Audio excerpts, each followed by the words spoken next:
کہ انسان جو ہے کچھ وہابی یا قبل از تجربی تصورات کے ذریعے عقل جو ہے وہ اپنا سفر طے کرتی ہے۔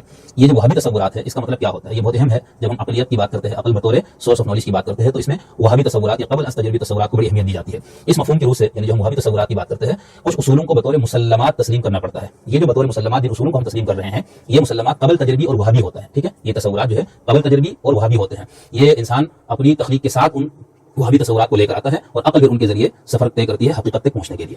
قاضی صاحب کشاف میں وہابی تصورات کی وضاحت کرتے ہوئے لکھتے ہیں کہ ذہن کی خلقی کا مطلب جبلی، فطری، پیدائشی، طبعی، ٹھیک ہے۔ ذہن کی خلقی قوت تفہیم قبل تجربی تصورات فہم، وہ تصورات اور تعقلات جو تجربہ اور اکتساب سے حاصل نہیں کیے گئے، قبل از پیدائش آفاقی اور بنیادی تصورات۔ تو یہ ان عقلیت پرستوں کا یا جو عقلیت پرست فکر ہے ان کا یہ خیال ہے کہ کچھ وہابی اور قبل تجربی تصورات ہوتے ہیں جو جن کے ذریعے عقل جو ہے اپنا سفر طے کرتی ہے۔ قاضی قیصر صاحب لکھتے ہیں کہ عقلیت پرست ایک مکتب فکر کی حیثیت سے وہابی تصورات میں یقین رکھتے تھے۔ وہ اس مفروضے سے اپنی فکر کا آغاز کرتے تھے کہ فہم کے کچھ وہابی قوانین اور ابتدائی تصورات ہیں جن کو نفس اپنے اولین آغاز وجود میں ہی گرفت کر لیتا ہے، اور ان ابتدائی قوانین یا تصورات سمیت اس دنیا میں موجود ہوتا ہے۔ مثلا ان ابتدائی قوانین یا تصورات میں زمان و مکان، علیت، لامتناہیت، کاملیت کے تصورات شامل ہیں۔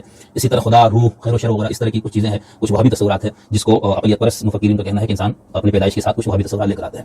اچھا، اب جو عقل کی جو یا عقلیت کا یہ جو خالص عقلیت کا یہ جو مفہوم ہے، اس کی روح سے حواس کو کوئی اہمیت نہیں دی جاتی، ٹھیک ہے، یعنی تجربے اور حواس کی اہمیت نہیں ہوتی ہے اس کے اندر، اور